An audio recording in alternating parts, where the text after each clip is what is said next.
आज विधानसभा में कार्यवाही के पहली मंत्रणा समिति के बैठक हुई, जेमा विधानसभा अध्यक्ष डॉक्टर रमन सिंह के अध्यक्षता में मुख्यमंत्री और नेता प्रतिपक्ष कार्यवाही के ऊपर प्रतिक्रिया व्यक्त करीन हवे। छत्तीसगढ़ विधानसभा के नवा अध्यक्ष डॉक्टर रमन सिंह के अध्यक्षता में आज विधानसभा के समिति कक्ष में कार्य मंत्रणा समिति के बैठक हुई। ये बैठक में मुख्यमंत्री विष्णुदेव साय, नेता प्रतिपक्ष डॉक्टर चरणदास महंत, उप मुख्यमंत्री अरुण साव और विजय शर्मा समेत समिति के दूसरे सदस्य शामिल हुए। बैठक में विधानसभा अध्यक्ष डॉक्टर रमन सिंह हकीहिन की सत्ता पक्ष या विपक्ष डहार ले जौन भी मुद्दा जनता से जुड़े रही या जौन जनहित के मुद्दा रही ओखर ऊपर चर्चा पर पर्याप्त समय दे जाही।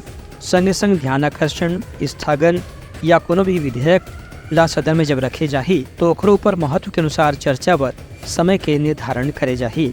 डॉक्टर रमन सिंह विश्वास जताइन की सत्ता पक्ष और विपक्ष के सदस्य सदन के कार्यवाही में अपन डहार ले हर तरह से सहयोग करही। Bureau report, Uttarakhand news.